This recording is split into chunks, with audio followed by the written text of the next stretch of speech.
Olá, bom dia, paz do Senhor. Hoje, dia 8 de junho de 2021, é uma terça-feira e que o Senhor te abençoe, que o Senhor resplandeça o seu rosto sobre a tua vida e tenha misericórdia de você e que todas as suas promessas, as suas palavras encontrem em você um ambiente de cumprimento, de manifestação. É como Jesus fala na parábola da semente, né? Como a gente já leu no livro de Mateus, o capítulo das parábolas, das 7 parábolas. Então é aquilo que o Senhor diz ali, que seja uma semente depositada numa boa terra e que frutifique e que seja estabelecida sobre a tua vida, sobre a tua casa, a tua família, tudo aquilo que você fizer, os teus caminhos, os teus procedimentos, as verdades do Senhor se derramando e fazendo com que trace um caminho, pavimente um caminho e que você ande por sobre esse caminho. Como diz a palavra do Senhor, lâmpada para os meus pés é a tua palavra e luz para os meus caminhos. Bom dia, que você tenha uma terça-feira muito especial e maravilhosa em nome de Jesus. Estamos sempre lendo a palavra do Senhor e hoje não é diferente. Estamos falando, lendo de maneira, como se diz na teologia, de maneira linear, de uma maneira carreirinha, capítulo a capítulo, e nós estamos lendo a palavra do Senhor todos os dias, e sempre uma pequena porção, e pensando a respeito, meditando, e depois nós oramos pela nossa casa, pela nossa família, pelos nossos queridos, em nome de Jesus, E você pode eu sempre deixo guardado, tanto no Instagram, como no Facebook, como no YouTube, tá lá, você tem 2 versões. A primeira versão é estendida, que é desde o meu cumprimento, o meu bate-papo com você, o inicial, até a oração. E a outra é a síntese, seria a parte propriamente dito do estudo. Por isso que você tem todos os dias uma versão estendida e uma outra menor. Você vê lá pela minutagem, pelo tempo que... esse tempo que eu gasto com você aqui, na live, é maior, é superior àquele tempo do estudo. Então eu procuro todos os dias fazer isso, fazer um corte, para que as pessoas tenham o estudo em si, e se quiser, tenha tudo aquilo que a gente conversa, que a gente fala, Hoje eu quero te lembrar que eu estarei batendo um papo sobre igreja com a pastora Mara às 8 horas da noite. Também estarei fazendo uma live, Facebook, Instagram, e se você quiser participar, mande a tua pergunta para nós conversarmos a respeito de igreja e o que significa a igreja nos nossos dias, como devemos viver como igreja diante de tantas adversidades, mas permanecermos como igreja. Então, a partir das 8 horas da noite, aqui nesse canal mesmo, tanto pelo Facebook como pelo Instagram, tá certo? Então, espero que você possa participar com a gente. Bom, estamos lendo a palavra do Senhor, nós vamos agora para Mateus capítulo 23. Jesus está caminhando para o final do seu ministério, estamos na última semana, segundo o relato de Mateus. Bom dia, Roseli, Deus abençoe você, bom dia, paz do Senhor, para você e toda a sua família. Manda um beijo para a Meirinha, faz tempo que eu não vejo, faz anos, A Meirinha, o Leandro, Deus abençoe a todos vocês aí, em nome de Jesus. Então, nós estamos caminhando em direção ao final, estamos na última semana do ministério de Jesus, na última etapa, E essa etapa é iniciada com a chegada de Jesus em Jerusalém. Ele não mais sairia da mesma maneira que ele entrou, Jesus só sairia de Jerusalém agora, de maneira eterna, de maneira espiritual, ressuscitada, porque aqui, 5 dias depois, ele vai morrer na cruz do Calvário, mas ao 3º dia ele vai ressuscitar. Então, esse momento crucial, crítico, E quando a gente assiste esses filmes, principalmente americanos, que tem muitas historinhas a respeito. Olha, a pessoa ficou sabendo que tem uma semana de vida, que tem alguns dias de vida, que tem alguns meses de vida. Então, o que aquela pessoa vai fazer? Primeiro, ela vai revisitar os seus queridos, os seus mais próximos, né? Pedir perdão, uma série de coisas. E assim vai todo o enredo do filme, né? E a pessoa vai se preocupar as coisas que realmente têm valor. E aquelas coisas que tanto ela deu valor durante toda a história da sua vida, de repente desaparece. Porque ela sabe, segundo a historinha do filme, ela sabe que vai morrer, ela deixa tudo aquilo que aos olhos humanos teria um valor, e ela deixa em segundo plano, e ela vai para aquilo que realmente tem valor, que são os relacionamentos, as desculpas, os perdões, né? O reatar, a reconciliação com pessoas, com queridos. Então eu creio que Jesus, nesse momento, ele está pontuando aquilo que é de mais valor. E uma das coisas que Jesus valoriza, e sempre, eu já falei isso para você, sempre que perguntam para Jesus sobre o sinal dos tempos, ele sempre começa com aquilo que ele acha primordial, principal, que seriam os falsos profetas, seriam os religiosos, que é como se fosse a porta de entrada para o final dos tempos. E aqui em Mateus 23 não é diferente. Tanto é que Mateus 23 é a continuação de Mateus 22, claro que é, porque é Mateus 23, Mateus 22, mas agora eu estou falando da continuação do mesmo assunto, da mesma construção que Jesus está estabelecendo sobre o que significam os religiosos. E por que os religiosos faziam se de um lado os religiosos tinham todo o conhecimento da palavra de Deus, tinham conhecimento teórico, teológico de Deus, mas não tinham uma relação com Deus, não tinham uma proximidade com Deus. Se tivessem, não teriam feito com Jesus. E Jesus os alerta que não apenas estão fazendo com Jesus, mas já fizeram anteriormente. Já haviam feito com os profetas. Haja visto o que aconteceu com Jeremias, com Isaías, com Ezequiel e tantos outros, né, que foram mortos até porque falavam, porque denunciavam, porque levavam o povo a uma exortação, né, e o Daniel e o povo, principalmente levado pelos próprios religiosos, ficavam meio como que entorpecidos diante de tudo que estava acontecendo. É aquilo que eu sinto hoje, né? Desculpe falar assim, mas sobre o povo de Deus. Há um entorpecimento, há uma letargia, uma paralisia emocional, espiritual, sobre aquilo que um povo de Deus, um homem de Deus, uma mulher de Deus devem viver de fato, e aquilo que é constatado no cotidiano, no dia a dia. E a gente percebe que uma boa parte dos líderes que deveriam chamar o povo a uma exortação coletiva, a uma vamos dizer assim, a uma condição de responsabilidade sobre aquilo que está acontecendo, não.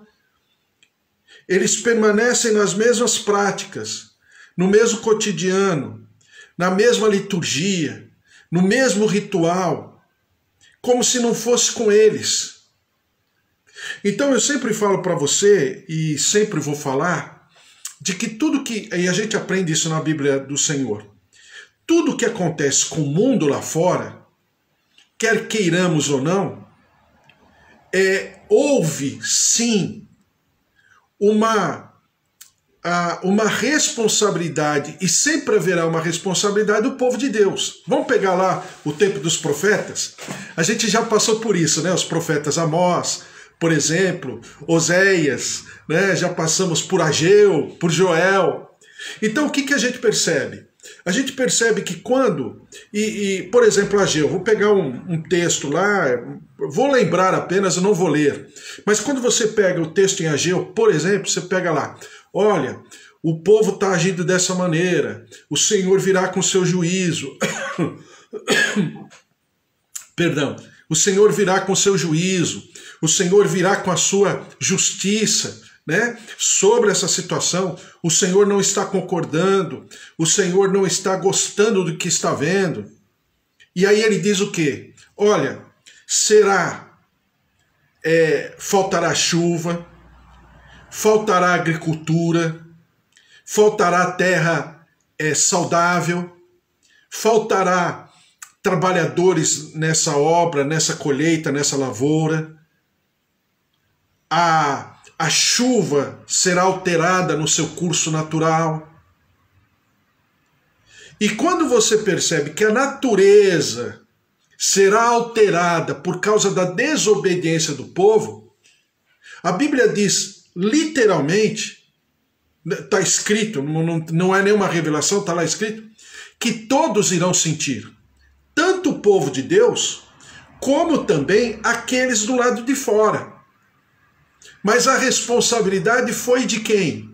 Foi do povo de Deus, que não cumpriu com aquilo que o Senhor gostaria, que não obedeceu ao Senhor, que não tinha um coração voltado às coisas do Senhor de fato, e por causa disso o povo viveria o resultado, o fruto desse distanciamento de Deus. E como fruto do distanciamento de Deus, a natureza seria abalada. E havendo um abalo na natureza, todos viveriam as consequências, seja os de dentro, seja os de fora. Então não era alguma coisa que Deus estaria fazendo só para o povo de Deus. Estaria reverberando por toda a população, por toda a geração daquela região. E assim foi, e assim é, e assim sempre será durante todo o tempo. Tanto é que quando existe um juízo, um julgamento, você perceba na palavra de Deus, principalmente no Antigo Testamento, que fica mais claro, né, historicamente falando, porque ali é detalhado a história, o que o povo fez, porque o Senhor se irou com o povo, porque a justiça e o juízo do Senhor se derramaram sobre o povo naquele momento, naquela geração. Sempre alertar, o povo sempre foi alertado pelos profetas, antes que acontecesse, para que o povo se arrependesse, para que o povo tomasse uma outra atitude, sempre, sempre, sempre, sempre. Se o povo viveu ou não, aí caberia ao povo decidir. Mas aquilo que vinha da parte de Deus era justiça e juízo. Então, quando Jesus, agora falando de Jesus, sobre os últimos acontecimentos, Jesus começa a pontuar, e eu chamo do Apocalipse de Jesus, que é o Apocalipse segundo, né, de maneira bem mais detalhada, segundo Mateus, o que ele diz, é exatamente isso. Bom dia, Mariquinha, tudo bem? A paz do Senhor. Bom dia, Eliane. Bom dia, Roseli. Bom dia, Amanda. Deus abençoe. Minhas tias também, Rosália, minha tia Alzira. Bom dia, meus pais. Deus abençoe vocês. Seu João, Dona Dária, Dona Nadir, seu Toninho. Bom dia a todos, né? Que o Senhor esteja sobre a tua vida. Bispo Antônio, o Senhor se derrame sobre a tua casa, a tua família, todos que estão aqui. Bom dia, a paz do Senhor. Então, quando Jesus aponta, sublinha para os últimos acontecimentos, e eu vejo alguns grupos, né, até mesmo no WhatsApp, falando sobre a pandemia e tal. Ai, porque a pandemia, porque as trombetas, os selos, o Apocalipse, tudo isso é maravilhoso, é bom se preocupar, é bom estudar. A Bíblia fala que por si só de ler o livro do Apocalipse já existe uma bênção intrínseca, só da leitura e do estudo do livro do Apocalipse, que não é um livro fácil, né? Porque a gente fala muito sobre figuras de linguagem, E falando de figura de linguagem, você tem que entender a história, tem que entender o ambiente em que João está escrevendo, né? O livro do Apocalipse, que Apocalipse significa revelação, tirar o véu. Então é claro que é importante. Mas o que Jesus está falando que o primeiro sinal, o primeiro e mais consistente sinal, e Jesus alerta em todos os momentos que ele é perguntado a respeito dos sinais do final, ou o final dos tempos, né? Ele sempre alerta sobre falsos profetas, sobre religiosos que vão além, né? Que exageram nessa religiosidade e colocam fardos, pesos que não veio da parte de Deus, alteram completamente a doutrina bíblica para se beneficiarem. Então Jesus está falando o quê? Que isso acontecerá, e quando nós percebemos que essa quantidade de religiosos aumentará, significa que está chegando o tempo. E eu sempre uso como exemplo, negativo, claro, aquilo que, por exemplo, acontece no Brasil. Olha, nós temos nas rádios, tem mais rádio gospel evangélica do que outra coisa. É difícil até as pessoas não, acidentalmente até, não irem mudando as estações de rádio, não cair numa rádio evangélica. Porque tem mais rádio evangélica do que outra coisa. Quando se liga a TV, então, em horário nobre, eu não estou falando de madrugada, não. Madrugada, mais ainda. Mas eu estou falando de horário nobre. Você coloca em canais de televisão, canais abertos, né? Que são o suprassumo da TV, né? É o canal aberto, ainda é o canal aberto. Então tem momentos dentro do horário nobre que você tem uma igreja num canal, e aí você muda e você tem a mesma igreja em outro canal. E aí depois você muda, tem uma outra igreja, um outro ministério. Aí você muda, você tem aquele mesmo ministério em outro canal. Chega às vezes no horário nobre, tem 3, 4 canais em horário nobre, de alguma maneira falando do evangelho. Então não é pura e simplesmente a falta de conhecimento. Porque isso tem. O que existe na verdade, é uma falta pessoal de uma relação com Deus. É uma falta pessoal de uma relação com o Espírito Santo do Senhor, para convencer do pecado, da justiça, do juízo, para edificar, para ensinar, para exortar, para consolar. Então, as pessoas transformam todas essas instrumentalidades, todas essas ferramentas, né? É impossível só se a pessoa não quiser. A pessoa não ter no celular uma Bíblia, né? E pelo menos uma Bíblia, quando não tem comentários, tem de várias traduções, de várias linhas de pensamento de Bíblia. Eu sempre falo para você, né? Um dia eu fui numa loja, numa livraria evangélica, e eu conversando com o vendedor, sabe quantas Bíblias de comentários bíblicos, Bíblias com comentários, Bíblia com comentários bíblicos, que tinha naquela estante que o vendedor falou que mais ou menos era o que existia no Brasil? São 22 Bíblias com comentários. Então não é isso, não é na verdade isso. A questão é o que se faz com tudo isso e como nós recepcionamos no nosso coração. Já falei demais e não entrei no texto ainda. Então nós vamos entrar, qualquer coisa eu continuo amanhã. Então, dentro dessa linha de raciocínio, que Jesus está vindo desde o capítulo 22, no capítulo 23, versículo 1, diz assim: é o capítulo dos 8 ais, tá? É o capítulo 23 de Mateus. Por que dos 8 ais? É porque Jesus fala, ai de vós, escribas e fariseus. Escriba, né? Escriba é aquilo que nós poderíamos traduzir para um português mais atual de gramático ou gramatitas. Vem de gramática. É aquele que tem a sua especialidade na compilação de textos, na edição de textos. Seria aquilo que mais ou menos a gente entende hoje, quando uma pessoa pega um livro, o escritor, né, escreveu o livro e tal, ou escreveu uma ideia, e aquele técnico ele vai organizar aquela ideia, e ele vai reeditar aquela ideia de uma maneira palatável, de uma maneira didática, pedagógica, mas sem fugir do sentimento daquele escritor. Né? É um editor, é uma pessoa que vai trabalhar isso de uma maneira técnica.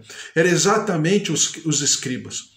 Quem eram, então, os mestres? Os mestres eram, necessariamente, vou dizer, na totalidade das vezes, passaram pela função de escriba, ou seja, compilaram os textos bíblicos. Eram pessoas altamente culturalmente falando, altamente elevadas.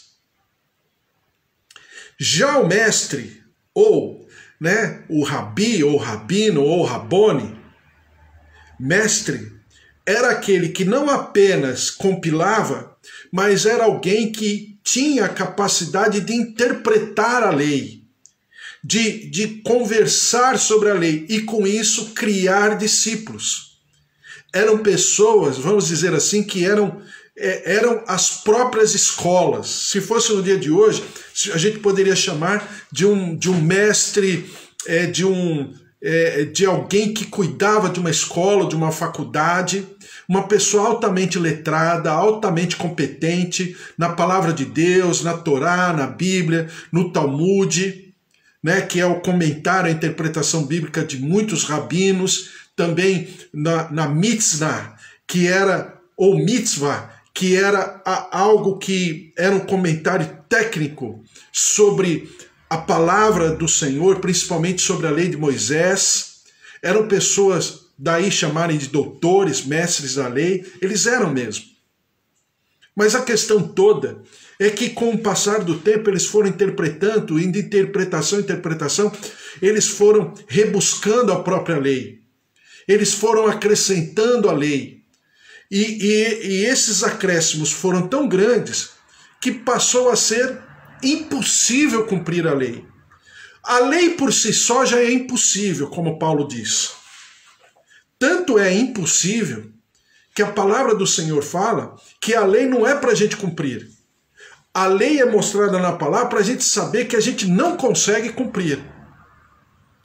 A lei é pontuada, escrita de maneira pedagógica, didática, teórica, textual. Por quê? Porque quando eu começo a ler a lei, eu falo, é impossível. Não tem como eu cumprir. E olha que Jesus fala que se eu deixar de cumprir uma lei, uma parte da lei, eu deixei de cumprir toda a lei. Tanto é que lei, no original, é lei, não são leis. É lei no singular. Lei de Moisés. Dentro dessa lei de Moisés são 613 estatutos. Agora você imagina, cumprir, decorar e tentar, né, entender todas os 613 estatutos. Quando acrescidos dos comentários dos rabinos, dos comentários dos religiosos, depois dos sacerdotes, depois de todo mundo, imagina, ficava impossível. Não tinha como. Então o que Jesus está fazendo aqui? Ele está mais uma vez exortando os escribas e fariseus. E eu sempre falo para você, por que Jesus, vamos dizer, pega no pé de todos os religiosos, mas principalmente dos escribas e fariseus? Porque Jesus, se quisesse, ele seria um deles. Por direito. Porque ele também era mestre. E ele também era pontuado, ele era sublinhado, destacado como mestre em várias vezes. Tanto é que ele entrava na sinagoga e lia. Ninguém poderia entrar na sinagoga e ler se não tivesse autonomia e autoridade para isso. Então Jesus era mestre. Então eu poderia dizer que Jesus, se quisesse, era um escriba e se quisesse era um fariseu. Jesus é o rabino, Jesus é o mestre. Capítulo 23, versículo 1. Finalmente eu vou ler. Então falou Jesus às multidões e aos seus discípulos. Na cadeira de Moisés se assentaram os escribas e fariseus. Alguns, dentro da seita dos escribas, dos fariseus, tinham cadeira mesmo. E existia uma cadeira, como se fosse um monumento, a cadeira de Moisés. E alguns deles ousavam sentar-se nessa cadeira. Fazei e guardai, pois, tudo quanto ele vos disserem, porém não os imiteis nas suas obras. Olha, bom, eu vou terminar, mas amanhã a gente conversa mais. Mas presta atenção. O que Jesus está falando e destacando não é contrariamente à lei. Tanto é que ele fala, fazei o que eles estão falando. Só não façam aquilo que eles fazem. Então o que Jesus está falando, olha, façam corte. Na palavra, vocês cumpram. Nos procedimentos, não. Que é exatamente o que pela qual a religião muitas vezes é aferida, né? Que é para fazer o que eu falo, mas não faço o que eu faço. Eu sou bom de teoria, mas não sou bom na prática. Então é exatamente o que Jesus está falando. Fazei e guardai, pois tudo quanto eles vos disserem, porém não os imiteis nas suas obras, porque dizem e não fazem. Atam fardos pesados e difíceis de carregar, e os põem sobre os ombros dos homens. Entretanto, eles mesmos, nem com o dedo, querem movê-los. Praticam, porém, todas as suas obras, com o fim de serem vistos dos homens, pois alargam seus filactérios e alongam as suas franjas. Então, tanto é que Jesus é considerado mestre, que a palavra do Senhor fala aqui, eu vou terminar com essa passagem, que Mateus capítulo 11, versículo 28, a gente já passou por esse texto, mas só para a gente recordar, versículo 28 diz assim, vinde a mim todos os que estáis cansados e sobrecarregados, e eu vos aliviarei. Tomai sobre vós o meu jugo e aprendei de mim, porque sou manso e humilde de coração, e achareis descanso para a vossa alma, porque o meu jugo é suave e o meu fardo é leve. Então, havia uma prática naquela época. Os mestres tinham jugos, porque cada um deles tinha tanta autoridade para compilar a lei, como também para ensinarem, falarem sobre a lei. Eu já expliquei isso para você, né? Por exemplo, toda vez que alguém falava sobre o Elohim, o que se fazia? Ele se retirava, ele se banhava, colocava uma roupa específica só para falar o nome de Deus, ou para escrever. Os escribas, no momento que eles estavam escrevendo, quando falavam da pessoa de Deus, eles se retiravam, se banhavam, eles chamam de purificação, né? Eles se purificavam, trocavam de roupa, era uma roupa muito especial só para escreverem sobre a pessoa de Deus. Então veja qual era a autoridade e por que eles exageravam nisso.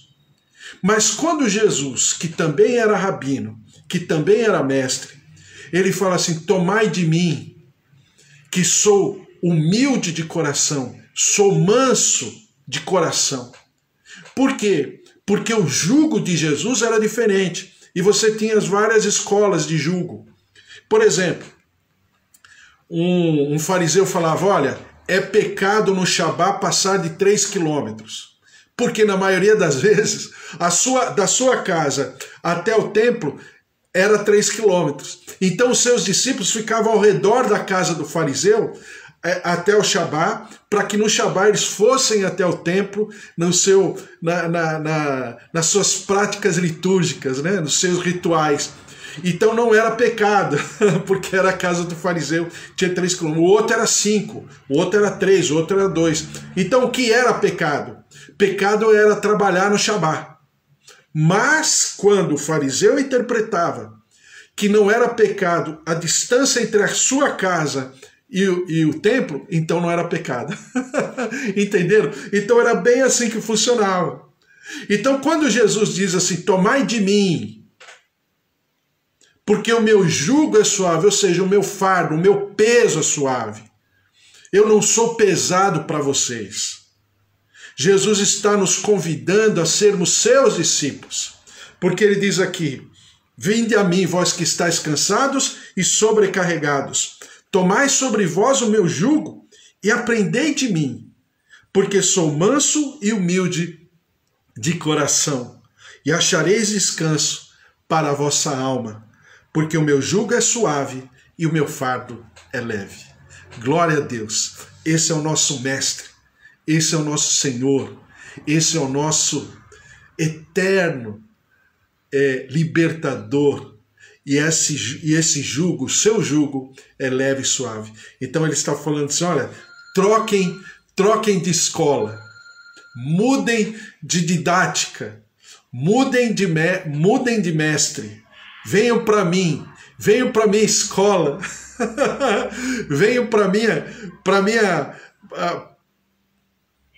minha autoridade, tomai de mim, eu sou humilde de coração, eu sou manso, fazendo alusão às bem-aventuranças, né? Bem-aventurados, né, são os humildes de coração. Por quê? Porque eles herdarão, dos tais é o reino dos céus. Bem-aventurados mansos, por quê? Porque a Bíblia fala que eles herdarão a terra. Então é exatamente para estarem sendo cidadãos tanto nos céus como da nova terra e de novos céus, como diz Isaías.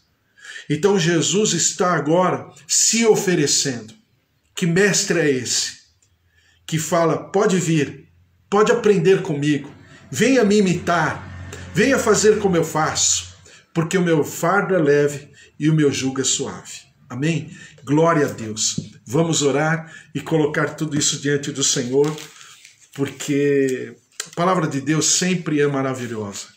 E eu não me canso de me alegrar, de me sentir feliz por ter essa liberdade para poder conversar sobre a palavra de Deus. Tudo está na palavra do Senhor, tudo.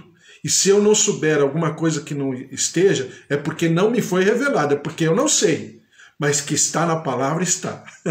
Em nome de Jesus. Vamos orar e colocar tudo isso diante do Senhor. Amanda, minha tia Rosária que está aqui, minha tia Alzira também, meu primo Alexandre sempre orando por ele, a Mariquinha também, Deus abençoe.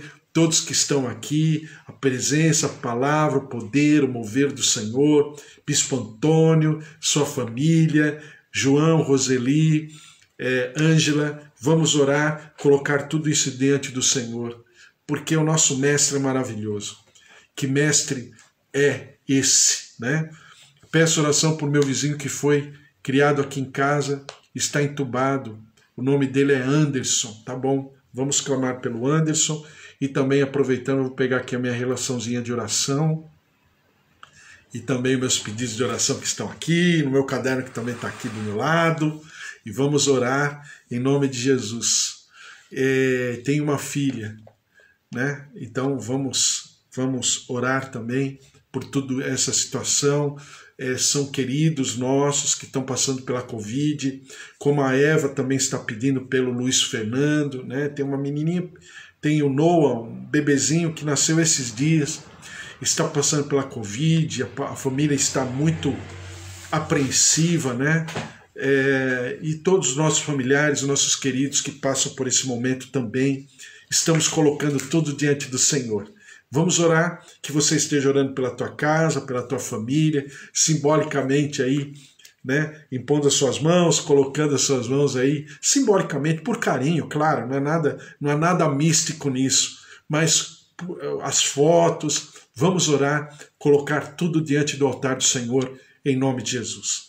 Senhor, nosso Deus, nosso Pai, nós te louvamos e te agradecemos por tudo aquilo que o Senhor tem feito e realizado, essa liberdade que temos de poder pensar na tua palavra, de poder contextualizar, trazer para o nosso cotidiano, ó Deus, para que nós sejamos exortados, para que nós possamos ser edificados, consolados na tua palavra, em nome de Jesus.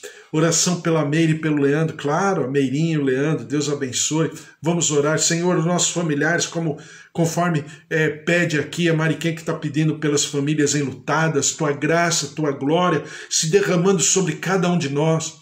A tua paz, uma paz que excede o entendimento. Ó Deus, que o Senhor possa apaziguar o coração de todos os nossos queridos familiares, aqueles que estão passando pela Covid-19, aquelas famílias que estão enlutadas, como a Mariquém está falando.